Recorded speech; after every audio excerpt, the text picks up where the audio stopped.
Hey guys, welcome back. This is the MMA breakdown. Today we're doing predictions for UFC 187, Johnson versus Cormier. I'm a little late with this video, but still got some time until fight night, and I will definitely be more timely with my videos going forward. I'll try to have them out about a week and a half before the fights. But UFC 187, the main card, is just really great, spectacular. Two great title fights at the top, and usually the last couple of years, the UFC, when they've done the two title fight thing, they've put two of the 145 and underweight classes, and that's not the case here. And also, these title fights are very significant. Again, with the lighter weight classes, Demetrius Johnson, his last couple of fights, the matchups haven't been that compelling. So really nice to see really big blockbuster title fights here. And the undercard also, meaning the fights below the main and co-main on the main card, really great. They all belong on the main card there. And prelim card, some really good matchups at the top. Rest of the prelim card I'm not so hot on, but main card, very, very good. By far the best pay-per-view of the year, and I think better than anything we got last year in 2014. And two things that I look for in a pay-per-view these days. I want really relevant fights, which I already said the matchups here are really great. And also guys who we're familiar with, guys part of the old guard who are still at the top of the game. And I think definitely with Cerrone, Browne, and Arlovski, and Benavidez, you get that here. The UFC is slowly turning over, to the new generation and the new guard. A guy like Max Holloway, obviously with his previous performances and coming off of the big win over Swanson, I think a guy like that would definitely belong on a main card, one of these new generation guys. But a guy going back to the last pay-per-view, UFC 186, a guy like Thomas Almeida, who's really talented and probably going to become a main card regular on pay-per-views. Him on the last card fighting Yves Jabouin, having a really great performance. To me, that doesn't belong on the main card yet. And here you still have guys like Benavidez, part of that old WEC era. Travis Browne, goes back a couple years, and obviously Donald Cerrone, also going back to WEC and going back to the old guard when guys like Lesnar and GSP were still here.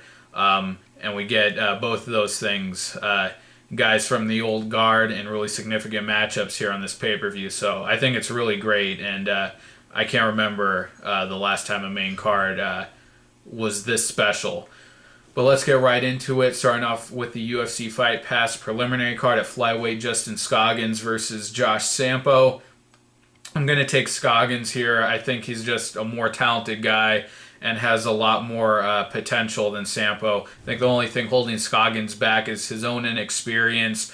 Still seems really green. His last fight against Moraga, was a little too eager with the takedowns. Got put in the guillotine off of the takedown attempt several times and ended up getting submitted with it. But even in that fight, you saw how creative and how dynamic of a striker he was. I think he dropped Moraga with a side kick to the thigh and stuff like that. You see how really innovative and how special this guy is. His fight before that against Dustin Ortiz, I thought was really competitive. I actually scored it for him. Scrambled, competed really well in the scrambles. It was a back and forth grappling match. Had Ortiz in an armbar that seemed really close. And before that, had a win over Will Campazano, kind of a lackluster decision there, and then destroyed Richie Vasilik, got his back and pounded him out in a great fight, and Vasilik hasn't looked too bad in his last couple of fights. Sampo last fought in July, had a really surprising loss to Patrick Holohan, got caught with a big uppercut early in the first round, and then got choked out on the ground. Dropped a decision to Makovsky where he couldn't really do much in the fight, and then won his first fight against Ryan Benoit, was able to put him away. So I'm going to take Scoggins here again, just I think a lot more potential, and I just think a more skilled and dynamic striker. Sampo has some decent takedowns, but I'm going with Scoggins. Next up, a lightweight fight that we're going to have to just skip over. Two newcomers. I don't know these guys. Islam Makhachev versus Leo Kuntz. And last fight on the Fight Pass prelim card at welterweight, Mike Pyle versus Colby Covington. This, I think, is a decent matchup. Mike Pyle, one of these aging veterans, he's got to be 40 now at least. He's 39. And, I always love to see guys like Mike Pyle who, late into their career, really start to put it together and can hang on, still competing against decent guys, even if they're not, the elite guys, but still looking good. Had that big 4-fight win streak. Had 3 first-round finishes in a row. Had finishes over Josh Neer and Ricardo Funch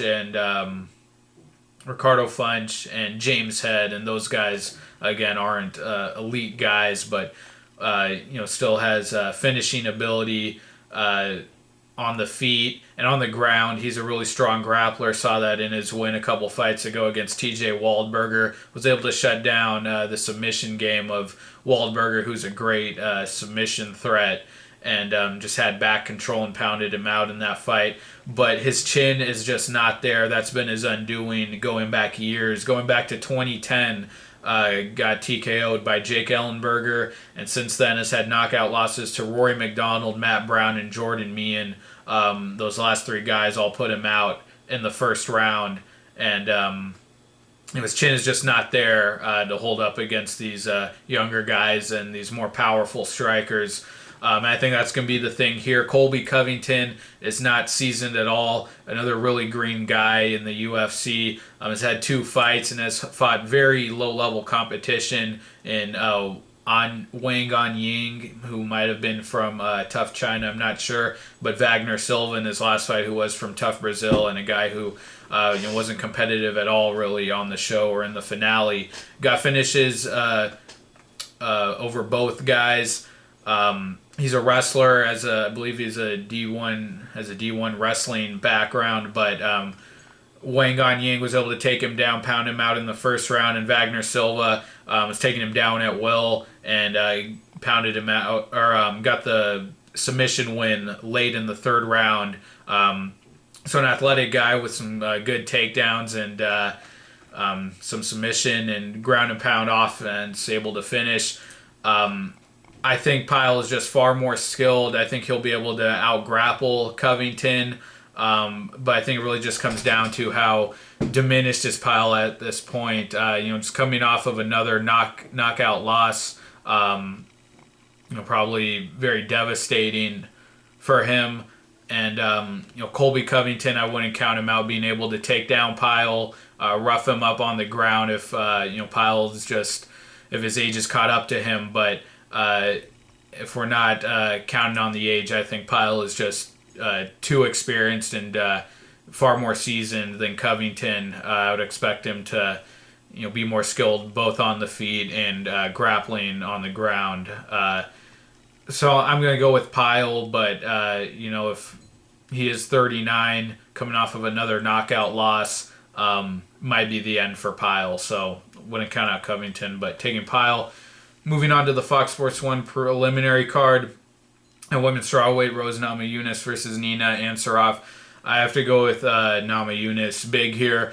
I thought her loss to Esparza was really disappointing in the tough finale. I thought she just looked incredible on the show. I really bought into all the hype. Had a couple of Kimura finishes from her back. And I thought her striking just looked really dynamic, throwing a lot of kicks and unorthodox stuff. I thought she kind of looked like Pettis and, even Anderson Silva at times, just kind of the the style of really unorthodox dynamic striking, and then the submission ability off of her back. But just got really roughhoused by Esparza in the finale. Couldn't do anything to stop the takedowns and was just getting pummeled on the ground, and eventually lost by rear naked choke. Nina Ansaroff, though, in her debut, lost to Juliana Lima. Just taken down over and over again, couldn't do anything about it. So I'm going to go with Namajunas, even though suffering the setback to Esparza. I think she is just still has far more potential and a submission and knockout threat. So I'm going to go with Namajunas. Next up, a middleweight, Uriah Hall versus Rafael Natal. This fight, to me, I don't think it's going to be really exciting. Uriah Hall, I think he's slowly starting to put it together after he, lost the finale to Kelvin Gastelum, lost that really bad fight to John Howard. I think he slowly started to, put it together. Got the finish over Chris Lieben. The decision against Thiago Santos, I don't know. I know he had an injured foot in that fight, but I just think he should have been able to, do more to Santos, get closer to a finish. And his last fight against Ron Stallings dropped him, but the fight was stopped due to a cut. And I just want to see Uriah Hall get a clean finish. No doctor stoppage or no injuries involved, and we haven't really seen that yet. Even the Lieben fight, that Lieben, quit in between rounds. And I don't know if he can get a finish here. Rafael Natal, I used to look at him as one of these mid-level guys who had some talent, had some finishing ability, but I think he's really kind of leveled off and even maybe regressed a little bit over the last couple of years. Was knocked out by Tim Kennedy. I thought he won the fight against Ed Herman, but even in his last two wins against Kamosi and Tom Watson, just doesn't look dominant. Really seems to kind of fight at the level of his opponent. A lot of clinching, a lot of kind of slow-paced, methodical kickboxing, and just doesn't seem to have a sense of urgency or really turn up the pace. So I have to go with Hall. Just a more dangerous striker. I don't think he's going to look to clinch with Natal as much as Natal would like. And I think Hall's just going to force the action and hurt Natal, possibly get a finish. But I think more likely it goes the distance. Hall gets the win. And moving on to welterweight fight, Dong-Hyun Kim versus Josh Burkman. This is a good matchup. And I got to go with Kim. Burkman, I saw a couple of his recent fights in WSOF. I really liked the finishes over Aaron Simpson and over John Fitch. Showed he has power in his hands and has submission, can jump on a submission to finish the fight. The loss to Steve Carl I thought was kind of bad. Had his moments in there, was back and forth, and then got the knockout over Tyler Stinson in his last WSOF fight. And then against Hector Lombard, just couldn't do much. Lombard was just walking him down, hitting him with big shots. Burkman would throw a couple of times, try to answer back, make it a brawl, but just didn't really have the accuracy in his striking to compete with Lombard there. And Lombard kind of cruised to a kind of a disappointing finish. I thought he could have been more dominant there, but Dong-Hyun Kim, if he's getting submitted by Steve Carl on the ground, I think Dong-Hyun Kim can just kind of have his way grappling with Burkman. And Dong-Hyun Kim, the way he kind of reinvented himself as a wild brawler, it was fun. Had some impressive finishes over Eric Silva and John Hathaway, but Woodley really, I think, kind of put an end to that in his last fight, getting knocked out off of a spinning back fist. I hope that that really kind of woke up Dong-Hyun Kim from his stupor and realized that he can't fight this way anymore. And, he didn't use any grappling almost at all in those Silva and Hathaway fights, but you go back to his fights before that, his wins over CR Bahadurzada and Paulo Tiago, and his grappling is great. Really sticky back control, really stifling on the ground. And I think if he chooses to fight that way against Burkman, will have a lot of success and can pitch a shutout. If he decides to strike with Burkman, I would give Burkman a slight advantage. I think he's more controlled on the feet, but I think Kim could also catch him with something. But got to go with Kim. If he goes back to the grappling, I think it's an easy win for him. All right, next up at flyweight, last fight on the Fox Sports 1 preliminary card. Flyweight John Dodson versus Zach Makovsky. This is really a great matchup and the more meaningful fight than Benavidez versus Moraga on the main card. Zach Makovsky really impressed me with his win over Tim Elliott in his last fight. Really clean wrestling, was able to get the takedowns really at will and hold Elliott there. But in his fight just before that, Jussier Formiga really schooled him on the ground. He just didn't have the grappling chops to hang with Formiga. Got his back taken a lot. Lost a lot of the scrambles. Before that, had the win over Josh Sampo, which was not that dominant. And in his debut, had a win over Scott Jorgensen, which also was not that great. But fighting John Dodson, he's just a whole different animal. This guy is right there under Demetrius Johnson. I don't think he would beat Johnson in a rematch, but I do think he's the best guy, kind of the Chad Mendez of the flyweight division.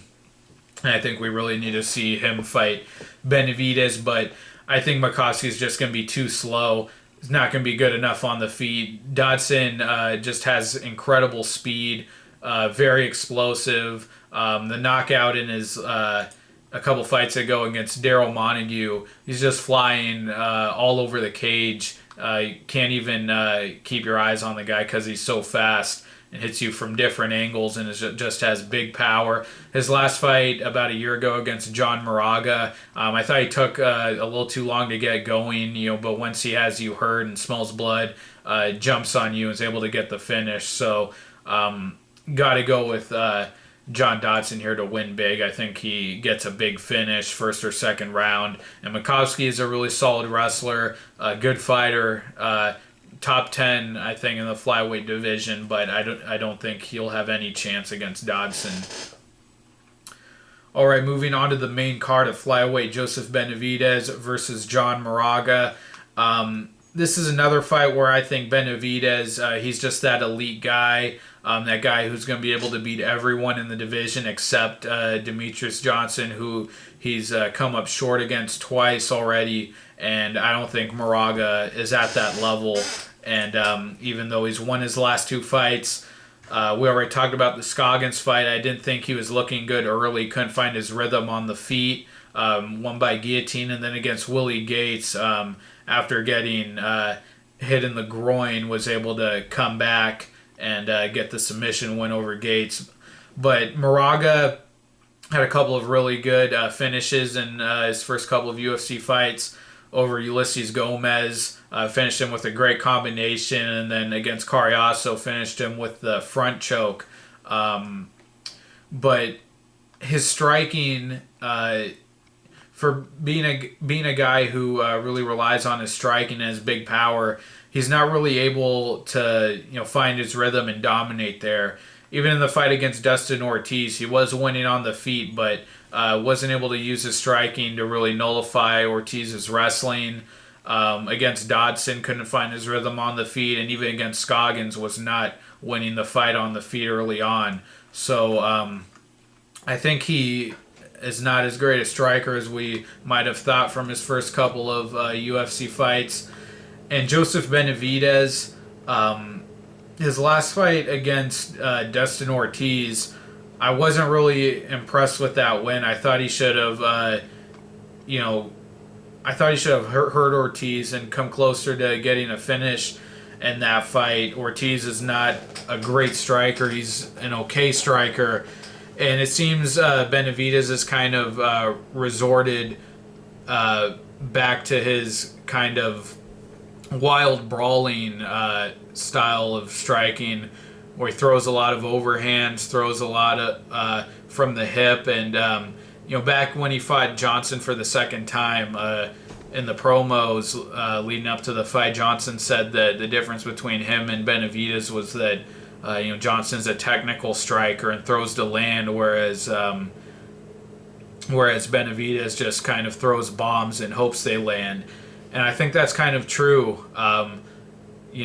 If you just watch the fight against Ortiz and compare that to the Jussier Formiga or the Darian Uye-Noyama fight, where Benavidez was going to the body and putting together combinations, it looks really different. And I think that was part of that was Martin. That was back when Martin Kampman was with Team Alpha Male, and Dwayne Ludwig was with Team Alpha Male, and they went on that big win streak, and everyone's talking about their improved striking.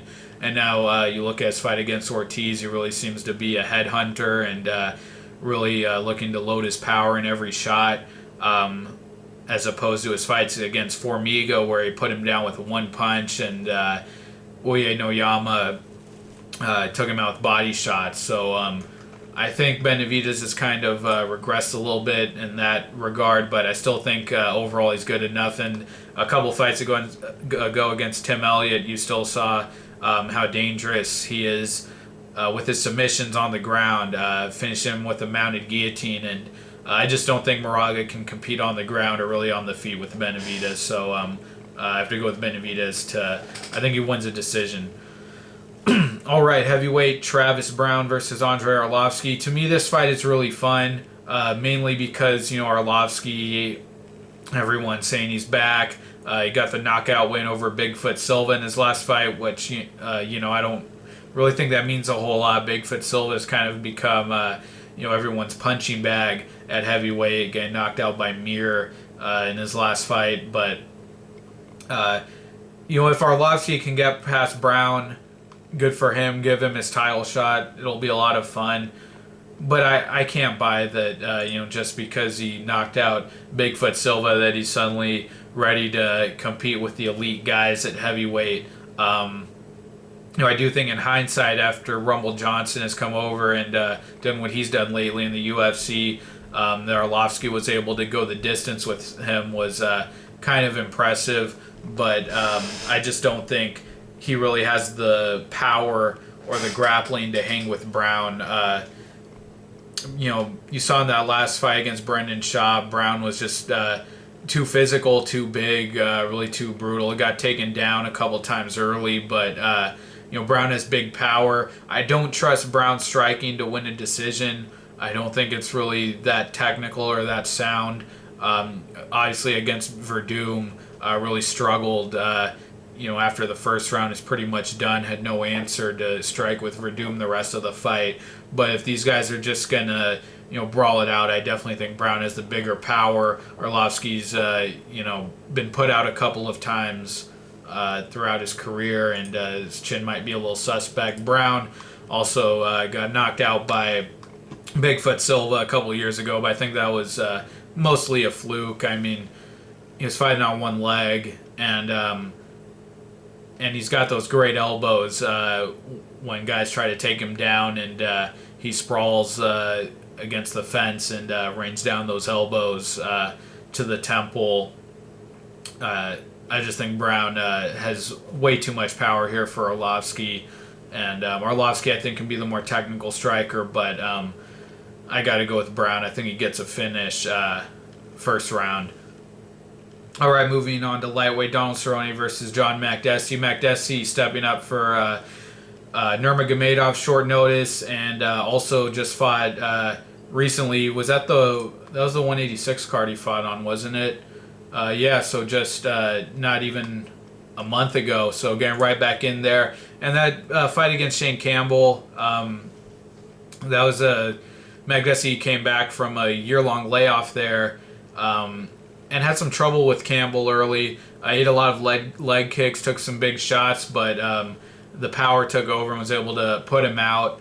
But I think Makdessi is really going to have no success here. If you go back and see his fight against Anthony Njokuani, he was just totally shut down and really stifled with the jab and the reach and the range striking of Njokuani. And that's Cerrone's game right there. The kicks, the distance striking, keeping his opponent at distance. He's going to use those long punches and I think really shut down the forward pressure and never give Makdessi an opportunity to capitalize on his power. So I have to go with Cerrone. I think it's going to hurt Makdessi at some point, drop him, and jump on that submission. The one thing you have to always worry about with Cerrone is just his conditioning from being so active. I think it's really taken a toll on him in his last couple of fights. That fight against Ben Henderson wasn't pushing a high pace. He wasn't constantly trying to take him down. He wasn't pushing forward with his striking, and Cerrone just looked really flat. Didn't look like he had much energy to do anything. And even in the fight against Miles Jury before that, not quite to the same extent as in the Henderson fight, but I think he still just looked a little tired. I think that's just a result of the guy fighting so much. But, with that aside, I still think, his Muay Thai striking game is just going to completely shut down Makdessi here. Lately in his win streak, especially the fight against Jim Miller, he's used that front kick and that check knee very effectively, hurts guys with that, and I think he can do that here to Makdessi. So got to go Cerrone. I think he gets a submission win. I'll say second or third round. All right, on to the title fights, co-main event, middleweight title fight, Chris Weidman versus Vitor Belfort.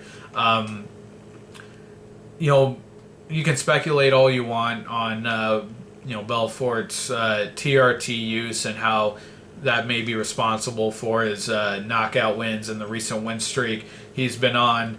And it could very well be true. I mean, we can't prove it, but it's definitely something to consider here. The guy just looked shredded at almost 40 years old, and in his recent win streak. I mean, look at him when he fought Anderson Silva coming back to the UFC, and then look at him in his last fight against Dan Henderson. And if he put that muscle on through hard work and getting in the gym and in the weight room lifting,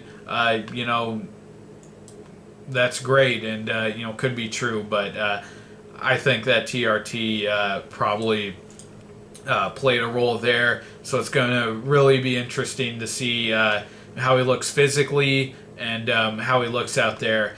And not so much in the Rockhold or the Henderson fights, but against Bisping, he took a while to get going and to land the knockout kick. I think that came in the second or third round.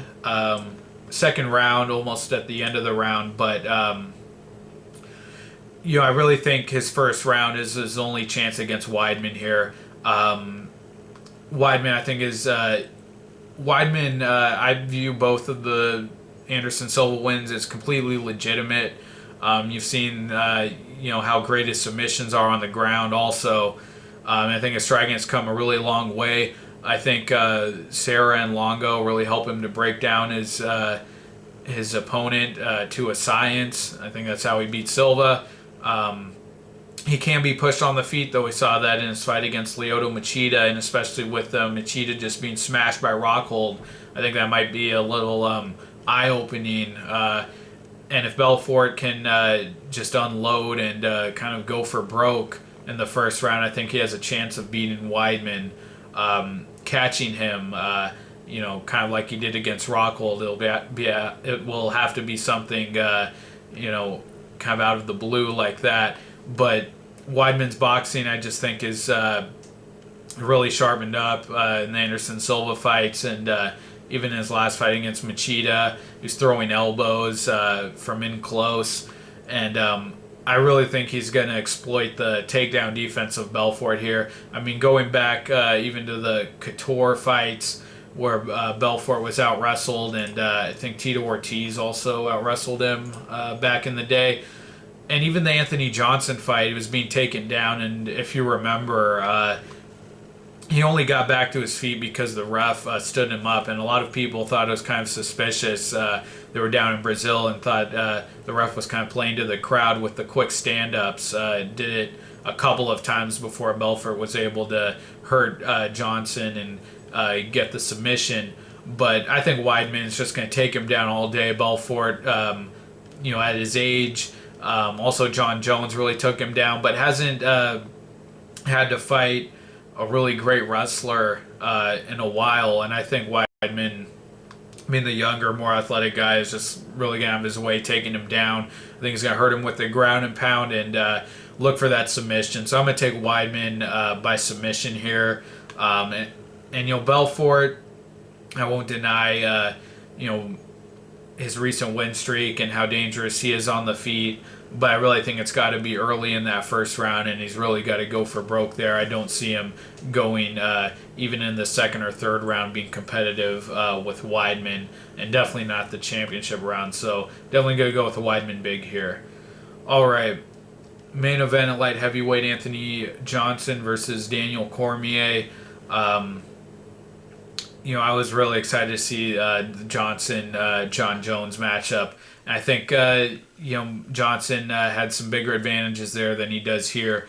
But this, to me, really comes down to whether Cormier can establish the takedown and hold Johnson there to win rounds, keep him there long enough, and repeatedly get the takedown.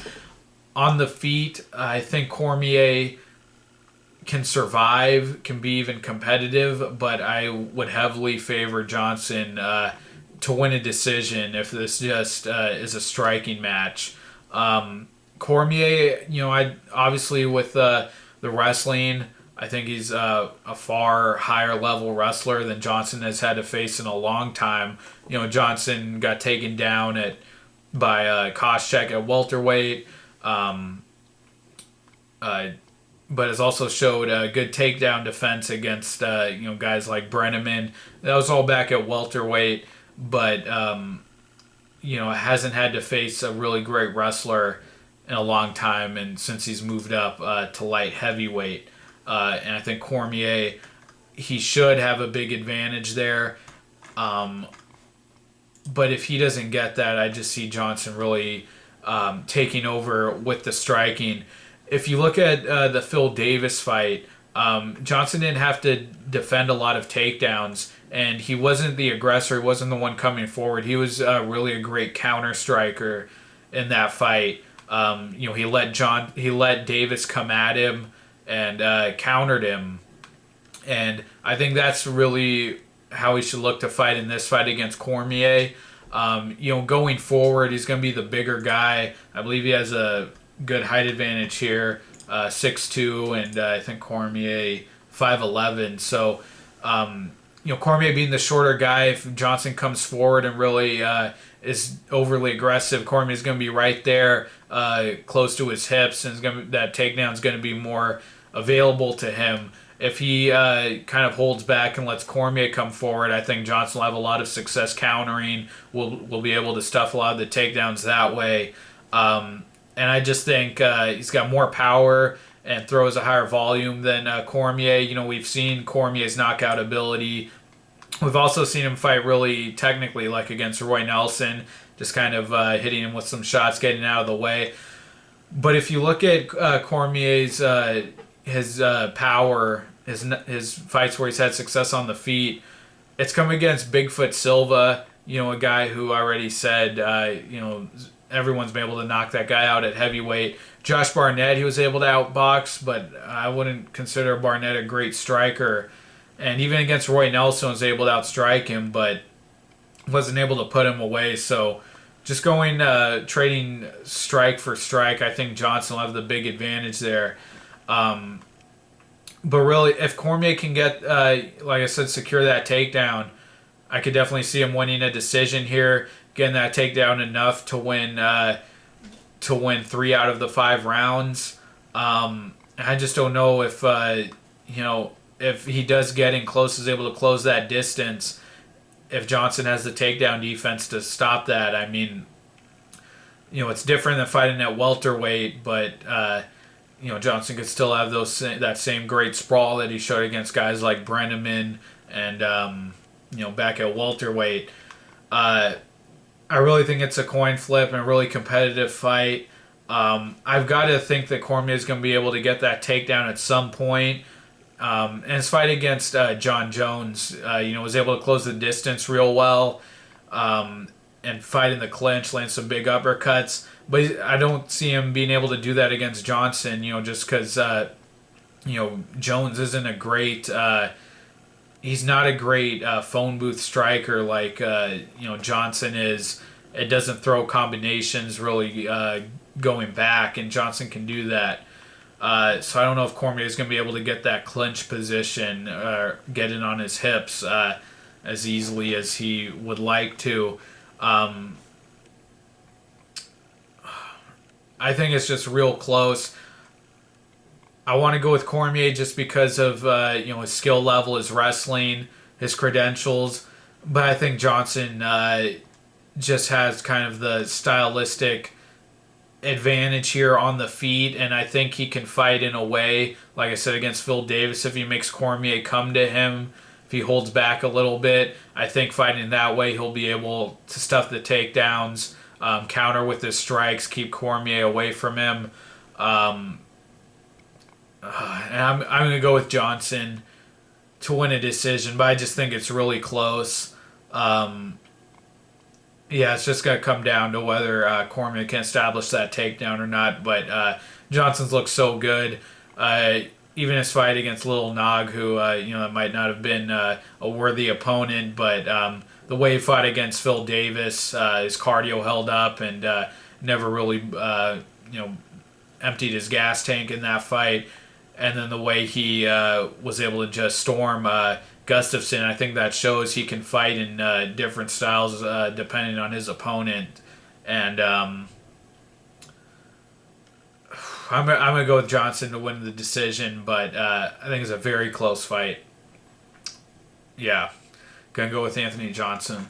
All right, guys, well, those are my predictions for UFC 187, Johnson versus Cormier. Thank you very much for watching. I'm going to do a recap for last weekend's event, Edgar versus Faber. I know it's a couple of days after that, but I want to get into the habit of doing those recaps, which I plan to do for the rest of the events this summer. And I'm going to be back very soon within the next few days with my predictions for Fight Night 67, Condit versus Alves. All right, guys, thank you. Take care, and I'll see you next time. Bye.